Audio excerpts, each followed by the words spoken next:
새벽 4시 중부시장 2번 출입구. 저는 오늘도 어김없이 좌판을 펼치고 있었어요. 김영숙, 72세, 49년간 이 자리에서 나물과 젓갈을 팔며 살아왔어요. 주름진 손으로 시래기를 다듬으면서 문득 허리가 아픈 것을 느꼈어요. 언제부턴가 몸이 말을 듣지 않기 시작했어요. 어머니, 또 새벽부터 나오셨어요? 뒤에서 들려온 목소리에 고개를 돌렸어요. 제 아들 준호가 서 있었어요. 35세, 건실한 직장인이라고 자랑스러워했던 아들이요. 요즘엔 얼굴이 많이 수척해 보였지만 그래도 저를 챙겨주는 마음만큼은 변하지 않았어요. 일찍 왔네. 아침은 먹었니? 네, 먹었어요. 그런데 어머니, 준호의 표정이 심각해졌어요. 뭔가 중요한 이야기를 하려는 눈빛이었어요. 뭔데? 좀 이야기할 게 있어서 왔어요. 저는 손님이 올까봐 두리번거렸지만 새벽 시장이라 아직 한산했어요.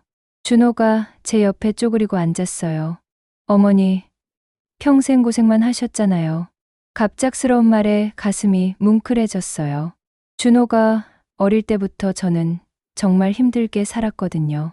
남편이 폐암으로 세상을 떠난 후 홀로 아들을 키우며 이 좌판 하나로 생계를 이어왔으니까요. 무슨 소리니? 내가 잘 커준 게 어디야. 그래도 이제 좀 편하게 사세요. 준호의 목소리에 진심이 느껴졌어요.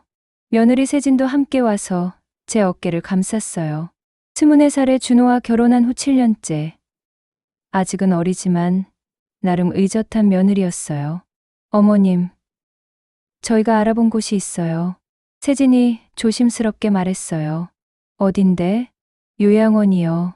시설도 좋고 또래분들도 많으시고. 요양원? 그 말에 가슴이 덜컥 내려앉았어요. 아직 정정하다고 생각했는데 벌써 요양원에 가야 할 만큼 늙었나 싶어서요.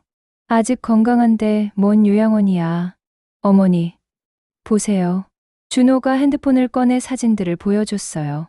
깨끗한 건물, 넓은 정원, 웃고 있는 노인분들의 모습이었어요.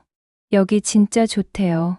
간병비도 저희가 다 낼 테니까 걱정하지 마세요. 준호의 말에 마음이 흔들렸어요. 사실 요즘 들어 혼자 있는 시간이 길어질수록 외로움을 많이 느꼈거든요.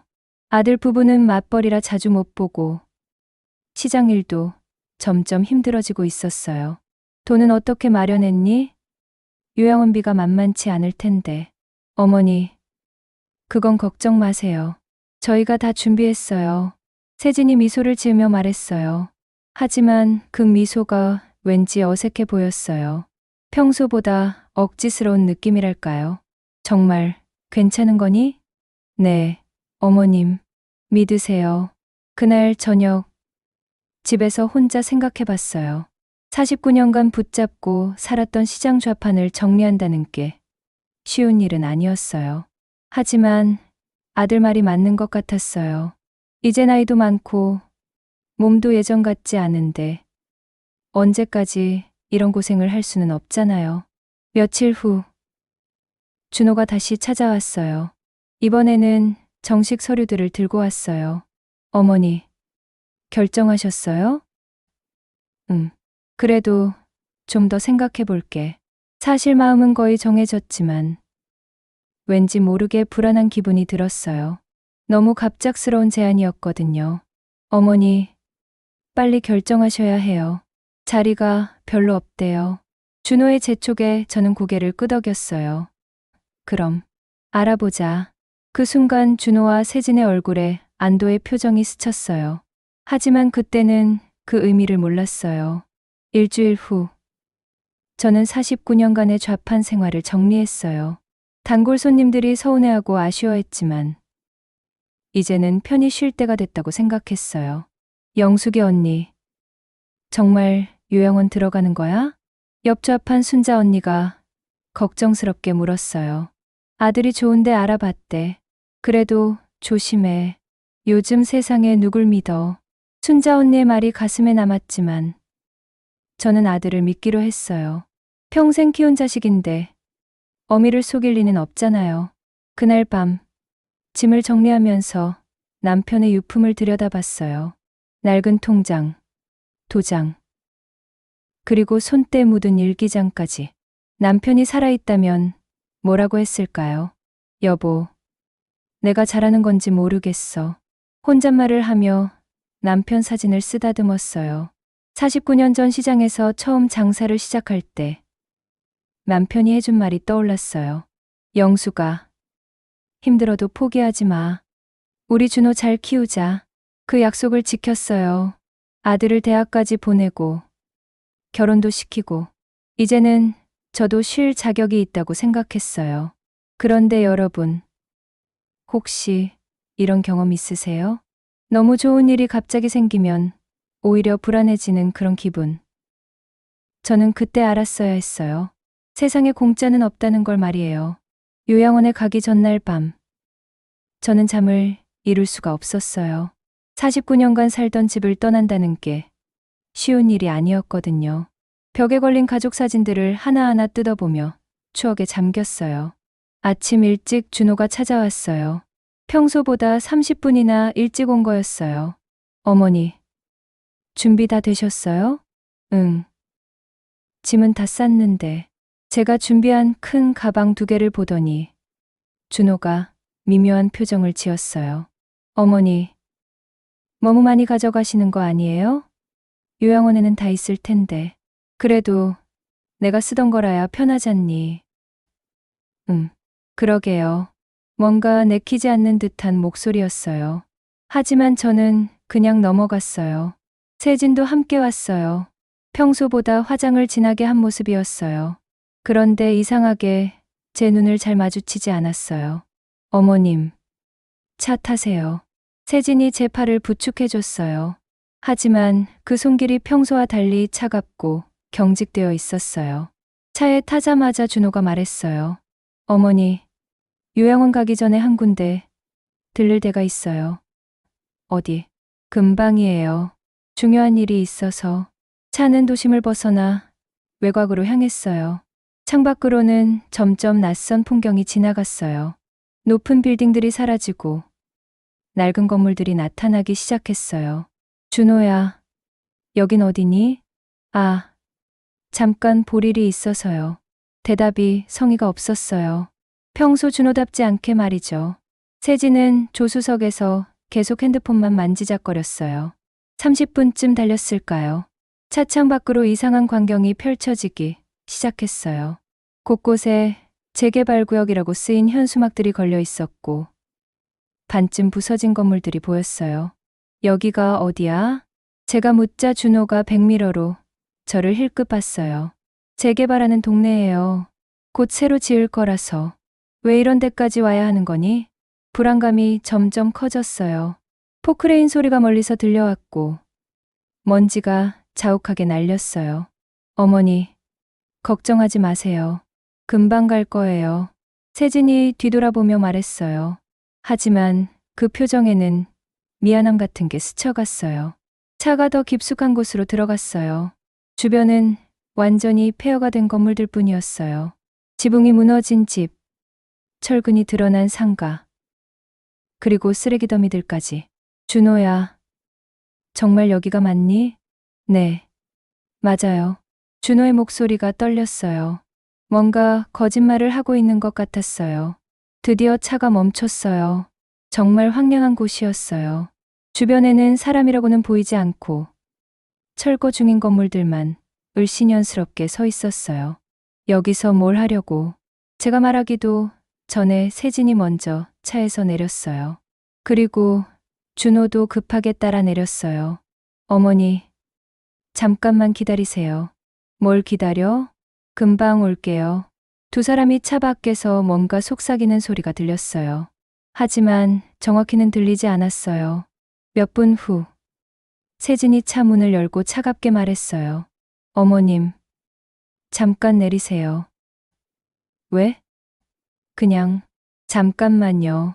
어쩔 수 없이 차에서 내렸어요. 바닥에는 부서진 벽돌과 시멘트 가루가 널려 있었어요. 발을 디딜 때마다 바스락거리는 소리가 났어요. 준호야, 대체 뭐 하려는 거니? 그때 준호가 고개를 돌리며 말했어요. 어머니, 죄송해요. 뭐가 죄송하다는 거야? 저리. 사업이 망했어요. 순간 머리가 하얘졌어요. 뭔 소리니? 빚이 너무 많아서. 어머니, 집도 담보로 잡혔어요. 뭐라고? 다리에 힘이 빠졌어요. 평생 모은 집이 담보로 잡혔다니요. 그래서 요양원비도 낼 수가 없어요. 세진이 고개를 숙인 채 말했어요. 그럼 나는 어떻게 하라고? 어머니가 알아서. 준호의 말이 끝나기도 전에 두 사람은 다시 차에 올라탔어요. 잠깐, 어디 가는 거야? 제가 소리쳤지만 차는 이미 출발했어요.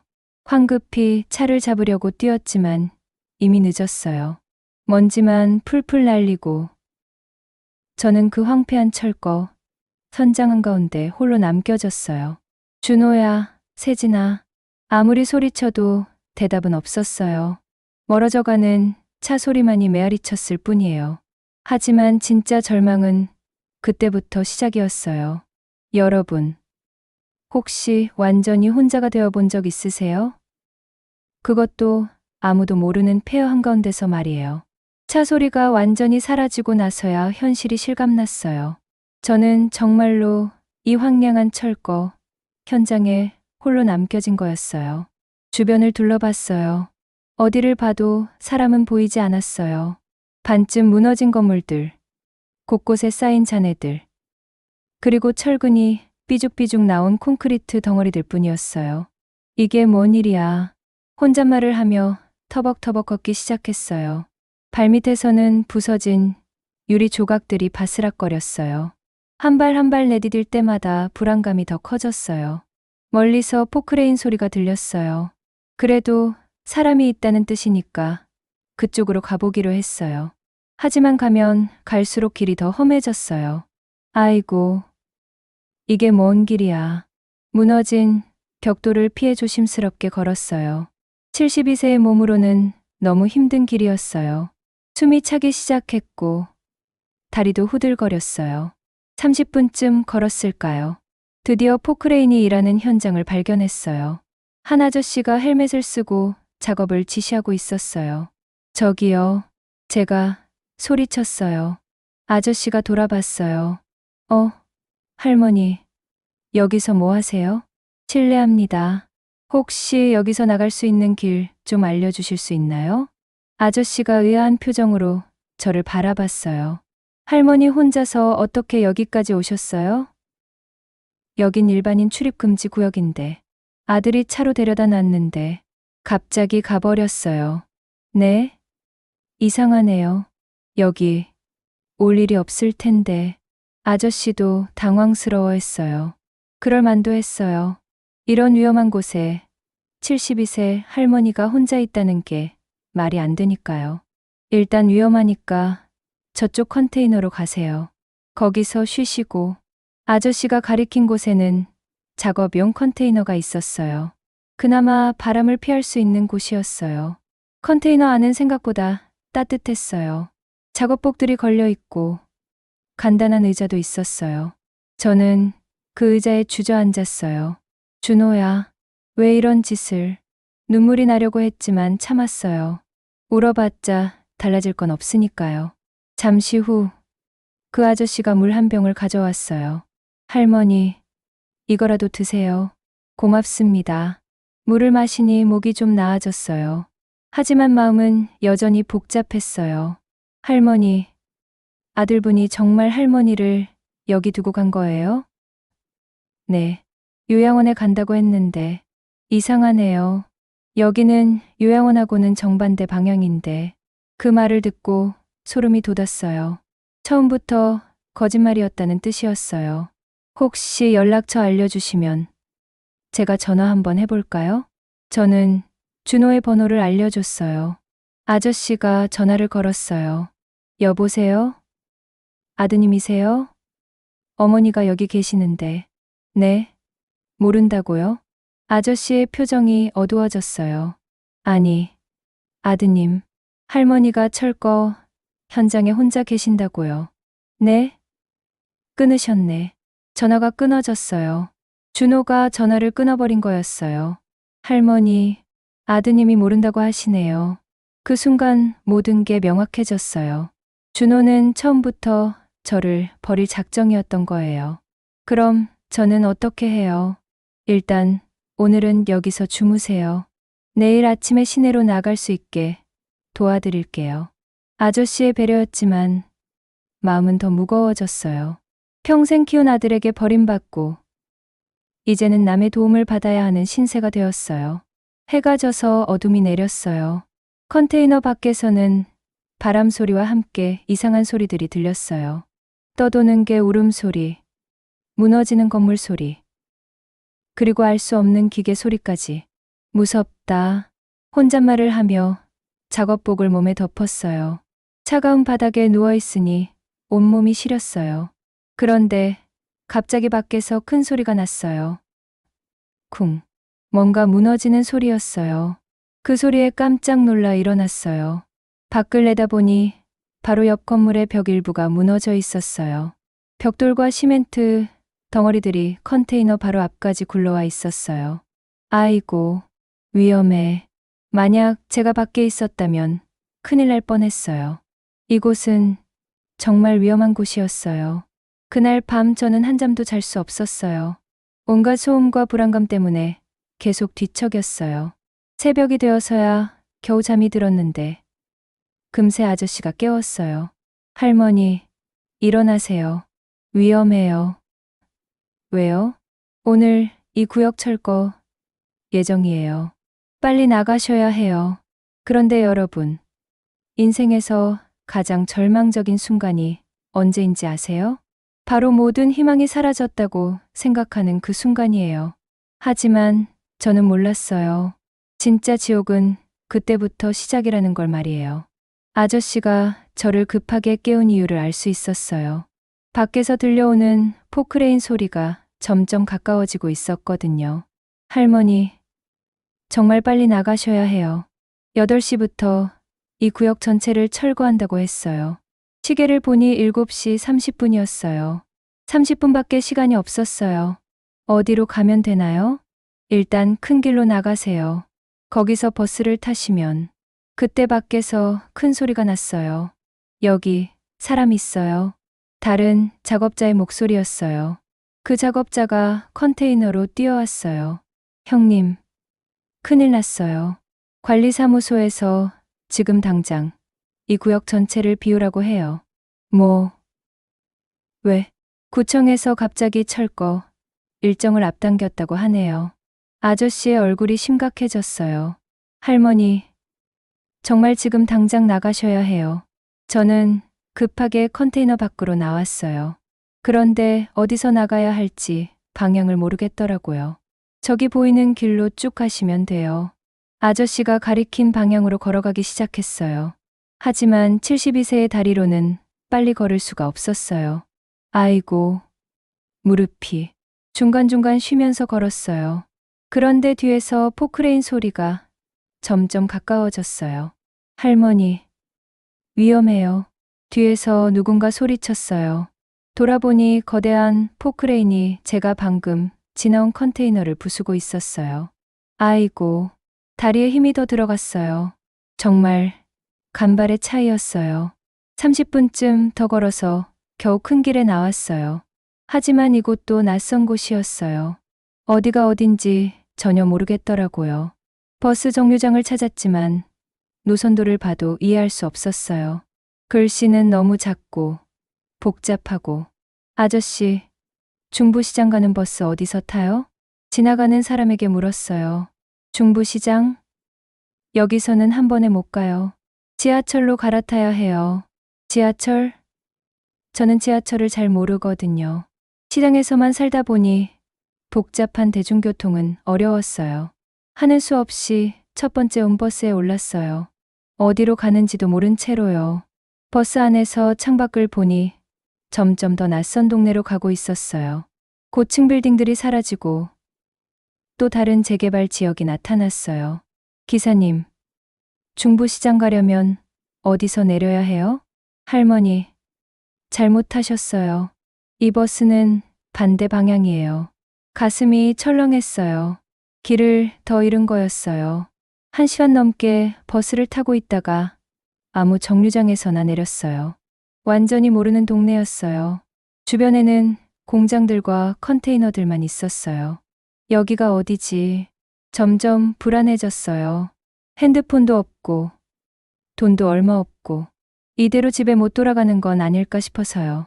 오후가 되자 배가 고프기 시작했어요. 아침도 제대로 못 먹고 나왔는데 계속 걷기만 했으니까요. 작은 슈퍼마켓을 발견하고 들어갔어요. 할머니, 뭘 찾으세요? 빵 좀 주세요. 어떤 거요? 제일 싼 것으로 하나 샀어요. 남은 돈이 얼마 안 되어서요. 슈퍼 앞 의자에 앉아서 빵을 먹었어요. 그런데 씹을수록 눈물이 났어요. 72년을 살면서 이렇게 초라한 적이 없었거든요. 준호야, 왜 이런 짓을 했니? 혼잣말을 하며 울었어요. 지나가는 사람들이 쳐다봤지만 상관없었어요. 해가 저물기 시작했어요. 밤을 어디서 보낼지 막막했어요. 집도 없고 갈 곳도 없고. 그때 한 아주머니가 다가왔어요. 할머니, 괜찮으세요? 네. 혼자세요? 집은 어디시고? 사연을 간단히 말씀드렸어요. 물론 아들 이야기는 빼고요. 너무 부끄러워서요. 아이고, 안 됐네요. 일단 오늘 밤은 우리 집에서 주무세요. 아니에요. 괜찮아요. 뭐려. 이런 날씨에 밖에서 주무실 수 없어요. 그 아주머니의 배려로 하룻밤을 보낼 수 있었어요. 하지만 마음은 더 무거웠어요. 이렇게 남의 신세를 지면서 살아야 하는 처지가 되었으니까요. 그날 밤, 낯선 집에서 뒤척이며 생각했어요. 아들이 왜 이런 짓을 했을까? 정말 돈 때문일까? 아니면 처음부터 저를 짐으로 생각했던 걸까? 49년간 키운 게 이거였나? 밤새 잠이 오지 않았어요. 아들 생각, 집 생각, 그리고 앞으로 어떻게 살아야 할지 걱정이 머릿속을 맴돌았어요. 새벽이 되자 그 아주머니가 아침을 차려주셨어요. 할머니, 드세요. 정말 고맙습니다. 별 말씀을요. 그런데 정말 갈 곳이 없으세요? 갈 곳이 없었어요. 집도 담보로 잡혔고, 아들은 저를 버렸고, 친척들도 다 연락이 끊어진 지 오래였어요. 지금 생각해보니 정말 갈 곳이 없네요. 그 말을 하고 나니 더 슬펐어요. 72년을 살았는데 의지할 곳이 하나도 없다니요. 친절한 아주머니 댁에서 사흘을 더 보냈어요. 하지만 계속 신세를 질 수는 없었어요. 그 집도 넉넉하지 않다는 게 보였거든요. 할머니, 아드님께 연락해 보시는 게 어떨까요? 아주머니가 조심스럽게 말씀하셨어요. 연락이 안 돼요. 사실 연락하고 싶지도 않았어요. 저를 철거 현장에 버린 아들에게 뭘 말하겠어요. 그럼 구청에 가보세요. 혼자 사는 노인분들을 도와주는 프로그램이 있을 거예요. 그 말을 듣고 희망이 생겼어요. 정부에서 도와준다면 뭔가 방법이 있지 않을까 싶었어요. 아주머니가 구청 가는 길을 알려주셨어요. 버스로 1시간 정도 걸리는 곳이었어요. 구청에 도착해서 사회복지과를 찾아갔어요. 어르신, 무슨 일로 오셨어요? 젊은 공무원이 친절하게 물었어요. 집도 없고 갈 곳도 없어서 왔어요. 가족분은 어떻게 되세요? 아들이 있긴 한데 연락이 안 돼요. 연락처를 알려주시면 저희가 연락해 볼게요. 어쩔 수 없이 준호의 번호를 알려줬어요. 공무원이 전화를 걸었어요. 저는 긴장한 채로 기다렸어요. 여보세요? 김준호 씨시죠? 어머님이 구청에 오셨는데. 네? 아, 그러세요? 알겠습니다. 전화가 끊어진 후 공무원의 표정이 어두워졌어요. 어르신, 아드님이 뭐라고 하시는지 아세요? 뭐라고 했는데요? 자기와는 상관없다고. 어머님이 알아서 하라고 하시네요. 그 순간 가슴이 무너져 내렸어요. 정말로 저를 완전히 포기한 거였어요. 그럼 저는 어떻게 해요? 일단 임시보호소가 있긴 한데 공무원이 설명해 준 곳은 노숙자들이 가는 임시보호소였어요.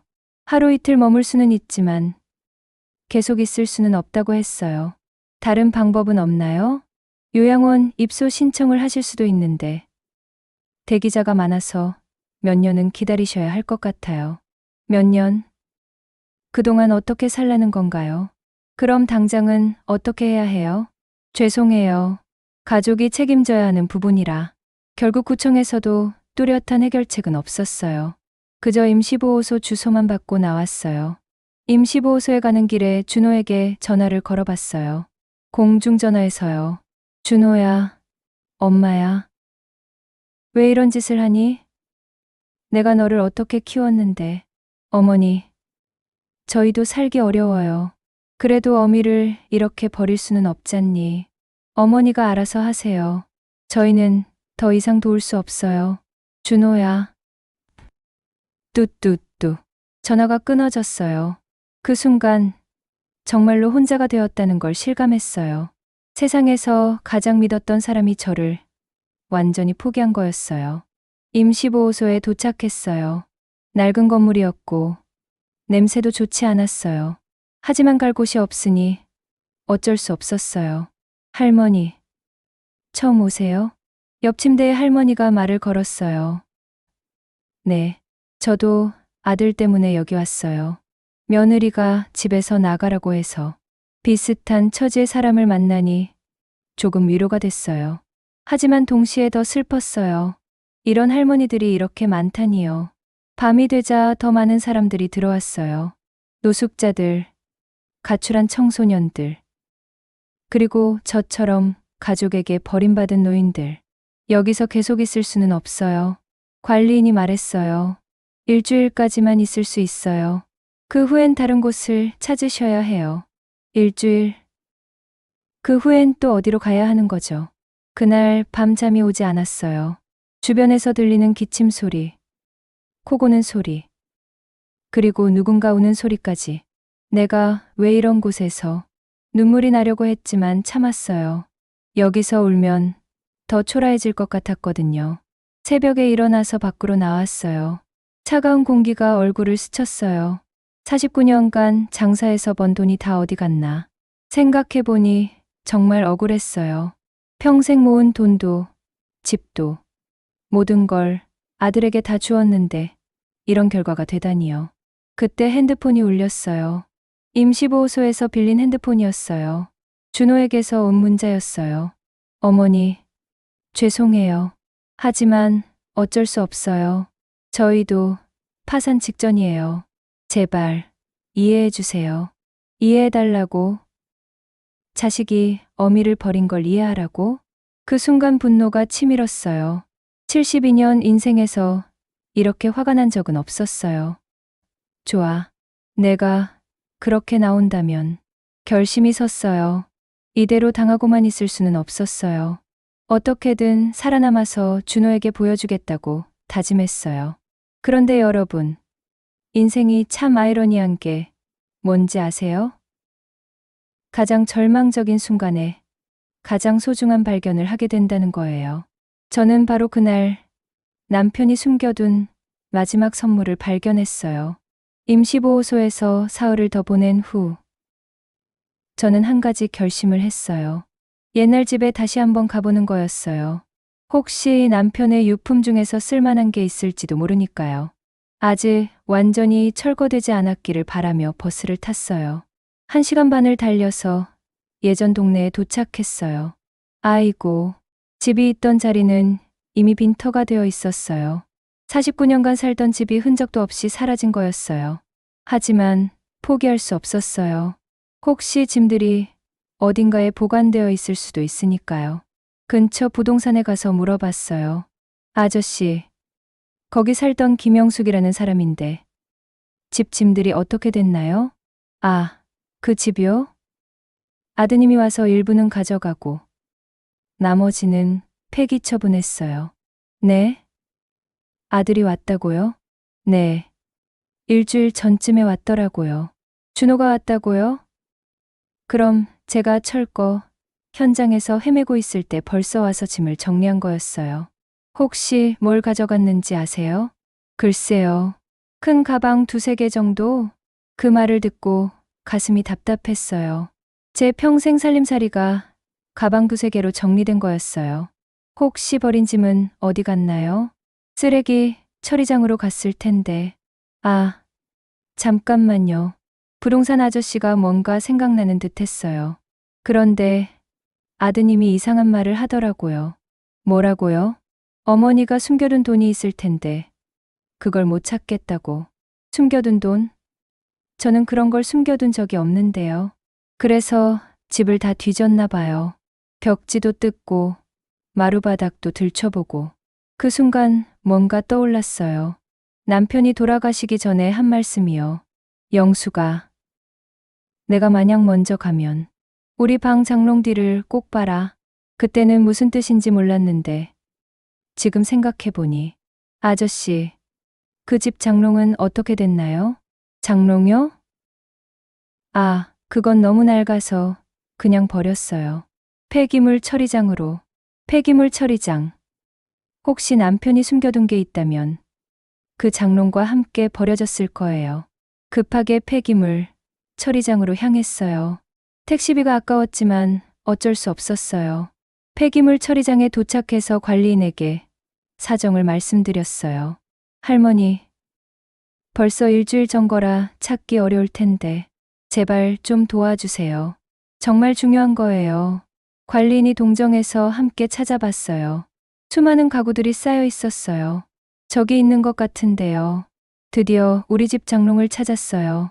하지만 이미 많이 부서져 있었어요. 할머니, 뭘 찾으시는 거예요? 장롱 뒤를 자세히 살펴봤어요. 그런데 정말로 뭔가 있었어요. 작은 봉투 하나가 테이프로 붙어 있었어요. 있다. 떨리는 손으로 봉투를 떼어냈어요. 안에는 편지 한 통과 은행 통장이 들어 있었어요. 편지부터 펼쳐봤어요. 남편의 친필이었어요. 영수가 이 편지를 읽고 있다면 나는 벌써 세상을 떠났을 것이다. 미안하다. 너에게 미리 말하지 못해서. 사실 나는 너 몰래 돈을 모아뒀다. 내가 혼자 남을 것을 생각해서 말이다. 눈물이 흘렀어요. 남편이 저를 위해 준비해둔 거였어요. 이 통장에는 3천만 원이 들어있다. 내가 20년간 조금씩 모은 돈이다. 내가 어려울 때 쓰라고 준비한 것이다. 그리고 영수가 절대로 준호에게 의지하지 마라. 그 애는 어릴 때부터 이기적이었다. 너를 진심으로 생각하지 않는다. 가슴이 뛰었어요. 남편이 벌써 준호의 본성을 알고 있었던 거예요. 만약 준호가 너를 버린다면 이 돈으로 새로 시작해라. 너는 혼자서도 충분히 강한 사람이다. 사랑한다. 영수가. 편지를 다 읽고 통장을 확인했어요. 정말로 3천만 원이 들어있었어요. 할머니, 좋은 거 찾으셨네요. 관리인도 기뻐해줬어요. 은행에 가서 통장을 확인해봤어요. 정말 제 명의로 되어 있었고 돈도 그대로 있었어요. 고객님, 이 통장은 20년 전부터 꾸준히 입금된 거네요. 매월 10만 원씩, 20년간 매월 10만 원씩. 남편이 저 몰래 얼마나 아껴가며 모았을까요? 그날 저녁 작은 모텔방을 잡고 남편의 편지를 다시 읽었어요. 절대로 준호에게 의지하지 마라. 그 애는 너를 진심으로 생각하지 않는다. 남편 말이 맞았어요. 준호는 정말로 저를 버렸잖아요. 그런데 어떻게 알았을까? 편지 뒷면에 더 쓰여 있었어요. 준호가 고등학생일 때 일기장을 본 적이 있다. 거기에 빨리 부모님이 돌아가셔서 유산을 받고 싶다는 내용이 있었다. 그때부터 알았다. 그 애는 우리를 돈으로만 본다는 것을. 충격이었어요. 고등학생 때부터 그런 생각을 했다니요. 그리고 영수가 한 가지 더. 준호가 결혼할 때 세진이라는 여자를 조심하라고 했는데 기억하느냐? 그 여자는 더 나쁘다. 돈에 대한 욕심이 준호보다 더 크다. 둘이 합쳐지면 너를 이용할 것이다. 세진까지 모든 게 계획된 일이었던 거군요. 그날 밤 저는 결심을 굳혔어요. 이제 더 이상 당하고만 있지 않겠다고. 남편이 남겨준 이 돈으로 새로운 인생을 시작하겠다고. 그리고 준호와 세진에게 복수도 하겠다고. 여러분, 복수를 계획해 본 적 있으세요? 처음엔 막막하지만 계획이 세워질수록 마음이 차가워지는 걸 느꼈어요. 저는 그때부터 72년간 살면서 한 번도 써본 적 없는 머리를 쓰기 시작했어요. 남편이 남겨준 3천만 원으로 저는 먼저 작은 원룸을 구했어요. 보증금 500만 원, 월세 30만 원. 비싸긴 했지만 당분간 안전한 거처가 필요했거든요. 그 다음엔 준호와 세진에 대해 알아보기 시작했어요. 어떤 상황인지, 무엇을 원하는지 말이에요. 옛날 동네 사람들에게 물어봤어요. 순자야, 우리 준호 요즘 어떻게 지내는지 아니? 아이고, 영수가. 준호, 그 애 큰일 났다더라. 사업 완전히 망했다고 하던데. 얼마나 망했길래? 빚이 5억이 넘는다던데. 그래서 집도 경매로 넘어간다고 하더라. 5억? 그래서 제 집까지 담보로 잡은 거였군요. 그런데 말이야. 그 며느리가 더 한심해. 세진이가 왜?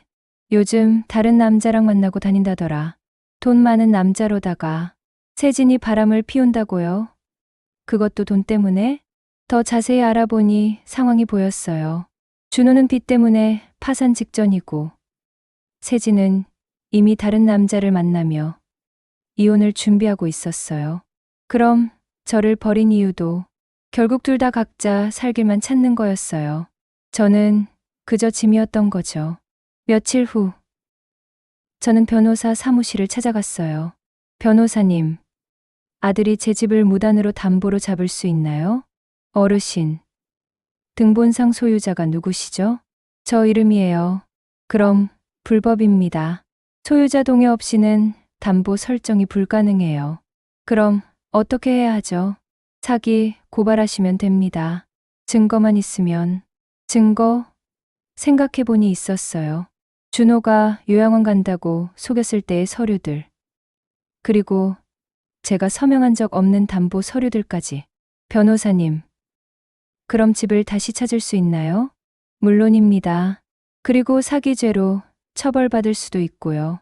처벌? 그 말에 마음이 복잡해졌어요. 아무리 그래도 제가 낳은 아들인데. 하지만 준호가 저를 철거 현장에 버렸던 일을 생각하면 분노가 다시 치밀었어요. 일단 진행해 주세요. 며칠 후 경찰서에서 연락이 왔어요. 준호를 조사하겠다고 했어요. 그날 저는 숨어서 준호가 경찰서에 가는 걸 봤어요. 초췌해진 모습이었어요. 7년 전 결혼할 때 당당한 모습은 온데간데 없었어요. 조사를 마치고 나온 준호는 바로 제게 전화를 걸었어요. 어머니, 왜 이러세요? 왜 이러냐고? 내가 나한테 한 짓을 생각해봐. 어머니, 저희도 어쩔 수 없었어요. 어쩔 수 없어서 어미를 철거 현장에 버리냐? 그게 일시적으로. 너는 나를 완전히 포기했잖니. 준호가 말문이 막혔어요. 어머니, 제발 고소 취하해 주세요. 그러면 저 정말 감옥 가요. 그래서 제가 잘못했어요. 앞으로 잘할게요. 이제 와서 잘못했다고? 저를 버릴 때는 언제고. 준호야, 늦었어. 어머니, 전화를 끊었어요. 더 이상 들을 말이 없었거든요. 그 다음 날 세진에게도 연락이 왔어요. 어머님, 저예요. 세진이에요. 무슨 일이야? 준호 때문에 전화드렸어요. 제발 고소 취하해 주세요. 왜 내가 전화해? 저희가 정말 잘못했어요. 목소리에 울음기가 섞여 있었어요. 어머님, 사실은 저희가 다른 방법이 없었어요. 사업이 완전히 망해서. 그래서 나를 버린 거야? 그게 아니라 요양원에 모시려고 했는데 돈이 없어서. 또 거짓말이네요. 세진아, 너 지금 다른 남자 만나고 있지? 네? 그게 뭔? 다 알고 있어. 이혼 준비도 하고 있고. 세진이 당황했어요. 어머님, 그걸 어떻게? 너희 둘 다 나를 이용만 하려고 했구나. 아니에요. 정말. 그만해. 더 이상 듣고 싶지 않아. 전화를 끊고 나니 후련했어요. 이제 모든 게 끝났다는 생각이 들었어요. 며칠 후, 변호사에게서 연락이 왔어요. 어르신, 좋은 소식이에요. 집 담보가 취소됐고, 아드님은 사기죄로 기소됐어요. 정말요? 네. 그리고 손해배상금도 받으실 수 있을 것 같아요. 손해배상금까지? 저는 그저 집만 되찾으면 된다고 생각했는데, 얼마나 받을 수 있나요? 정신적 피해와 재산 피해를 합쳐서 한 2천만 원 정도? 2천만 원이면 지금 가진 돈과 합쳐서 5천만 원이에요. 충분히 새로 시작할 수 있는 돈이에요. 그날 저녁, 저는 남편 사진 앞에서 말했어요. 여보, 고마워. 덕분에 새로 시작할 수 있게 됐어. 남편의 미소가 더 따뜻해 보였어요. 그리고, 준호, 이제 정말 끝이야. 72년을 살면서 이렇게 홀가분한 적이 없었어요. 모든 짐을 내려놓은 기분이었어요. 여러분, 진짜 자유가 뭔지 아세요? 바로 아무도 나를 규정하지 않을 때, 내가 나 자신의 주인이 될 때예요. 저는 73세가 되어서야 처음으로 그 자유를 맛봤어요. 6개월이 지났어요. 저는 이제 완전히 다른 사람이 되어 있었어요. 우선 집부터 새로 구했어요. 제가 되찾은 옛집은 팔고 바닷가 근처 작은 도시에 깨끗한 원룸을 얻었어요. 창밖으로 바다가 보이는 곳이었어요. 아, 시원하다. 매일 아침 바다를 보며 커피를 마시는 게 일상이 되었어요. 49년간 새벽 4시에 일어나 시장에 나가던 삶과는 완전히 달랐어요. 이제 돈 걱정도 없었어요. 남편이 남긴 3천만 원과 손해배상금 2천만 원. 그리고 집을 판 돈까지 합쳐서 1억 정도의 여유가 생겼어요. 조심스럽게 쓰면 평생 쓸 수 있는 돈이었어요. 가끔 동네 할머니들과 어울려 산책도 하고 평생 못 해본 취미도 시작했어요. 영숙 언니, 그림 정말 잘 그리시네요. 동네 문화센터에서 수채화를 배우기 시작했어요. 72년을 살면서 처음 해보는 일이었어요. 나이 들어서 뭘 배워. 그래도 재미있어요. 정말 재미있었어요. 붓으로 색깔을 칠할 때마다 마음이 편안해졌어요. 마치 새로운 세상을 발견한 기분이었어요. 어느 날, 준호에게서 편지가 왔어요. 어머니께, 저는 지금 구치소에 있습니다. 사기죄로 1년 6개월형을 받았습니다. 이 편지를 쓰면서도 어머니께 어떤 말을 드려야 할지 모르겠습니다. 편지를 읽으면서도 마음이 흔들리지 않았어요. 6개월 전 같았으면 울었을 텐데, 이제는 그저 한 사람의 이야기를 읽는 기분이었어요. 세진이는 저와 이혼했고, 다른 남자와 재혼했습니다. 결국 어머니 말씀이 맞았네요. 저는 정말 바보였습니다. 이제 와서 바보였다고? 너무 늦었어요. 어머니, 제가 감옥에서 나가면 다시 시작하고 싶습니다. 그때까지 기다려 주실 수 있을까요? 편지를 다 읽고 조각조각 찢어버렸어요. 답장을 쓸 생각도 없었어요. 여보, 내가 너무 냉정한 걸까? 남편 사진에게 물었어요. 하지만 후회는 없었어요. 이미 기회는 충분히 줬으니까요. 어느 날 시장에 장을 보러 갔어요. 49년간 파는 입장이었는데 이제는 사는 입장이었어요. 할머니, 이거 어때요? 싱싱해요. 젊은 상인이 나무를 권했어요. 예전에 제 모습 같았어요. 얼마예요? 3,000원이에요. 3,000원. 예전에 제가 받던 가격보다 비쌌어요. 하지만 흥정할 생각은 없었어요. 이제는 그럴 필요가 없으니까요. 장을 보고 집에 오는 길에 공원에 앉았어요. 아이들이 뛰어노는 모습을 보니 마음이 평화로웠어요. 할머니, 혼자 사세요? 옆에 앉은 할머니가 말을 걸었어요. 네, 혼자 살아요. 외롭지 않으세요? 아니요.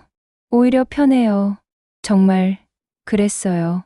혼자 사는 게 이렇게 편할 줄 몰랐어요. 눈치 볼 사람도 없고, 걱정할 일도 없고, 부럽네요. 저는 아들네 집에 있는데 참 어려워요. 그 할머니의 말을 들으니 예전 제 모습이 떠올랐어요. 할머니, 너무 의존하지 마세요. 네. 자식들한테 너무 의존하지 말고 혼자서도 행복할 방법을 찾으세요. 제 경험에서 우러나온 조언이었어요. 저녁에 집에서 일기를 썼어요. 이것도 새로 시작한 습관이었어요. 오늘로 새로운 삶을 시작한 지 6개월째. 처음엔 막막했지만 이제는 매일이 새롭다. 73세에 이런 자유를 누릴 줄 몰랐다. 일기를 쓰면서 생각해 봤어요. 만약 준호가 저를 버리지 않았다면 어땠을까요? 아마 계속 눈치만 보며 살았을 거예요. 요양원에서 외롭게 늙어갔을지도 모르고요. 그런 면에서는 고마워야 할까? 웃음이 나왔어요.